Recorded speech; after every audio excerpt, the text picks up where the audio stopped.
are you feeling? Last time you said you read something somewhere and that you would tell me about it. Yeah.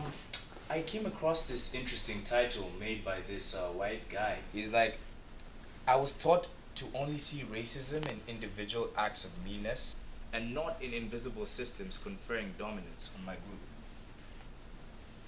Okay, proceed. Well, my sister's always going on and on about male privilege. And I must admit that I have been unwilling to grant that I am overprivileged. Although, I've been willing to grant that women are disadvantaged. Denials that surround the subject of male. These denials protect male privilege from being fully acknowledged, lessened, or ended. What does this have to do with racism? Relax, I'm getting there. Now, thinking through male privilege as a phenomenon, I realize that since hierarchies in our societies are interlocking, that there must be a similar phenomenon of white privilege that has been similarly denied and protected.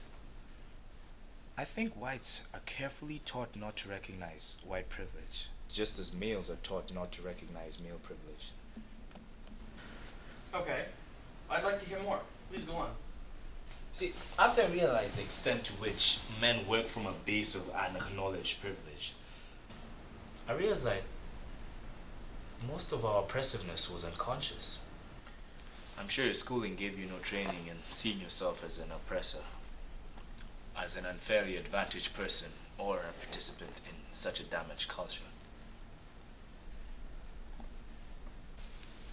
So, I'd like to ask you a few questions, or rather make a few statements, and you don't have to answer them, per se, but just rather internalize.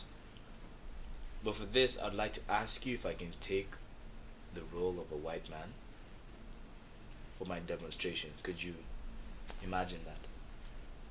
Yes, of course. Please go ahead. Okay, so I proceeded to identify some of the daily effects of white privilege in my life. I have chosen those conditions that I think in my case attach somewhat more to skin color privilege than to class, religion, geographic location, though of course all those are intertwined. As far as I am concerned, my African American co-workers, friends, and acquaintances with whom I come into daily contact with cannot account to these conditions. Yeah, I'd really like to hear these effects. And please feel free to interrupt me at any time. If you feel I'm wrong, I would like this to be as casual as possible. I can, if I wish, arrange to be in the company of people of my race most of the time.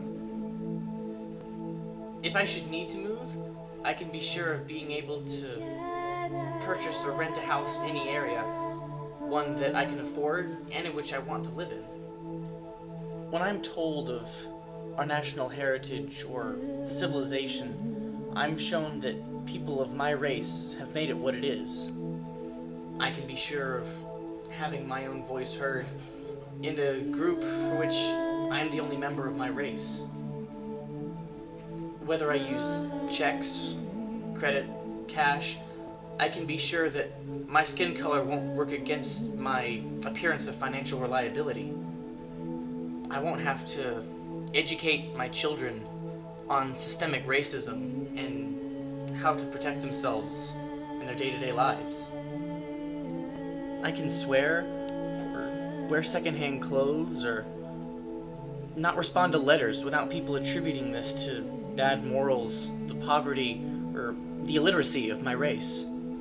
If I ask to speak to the person in charge, I can be pretty sure that I'm going to talk to someone of my own race.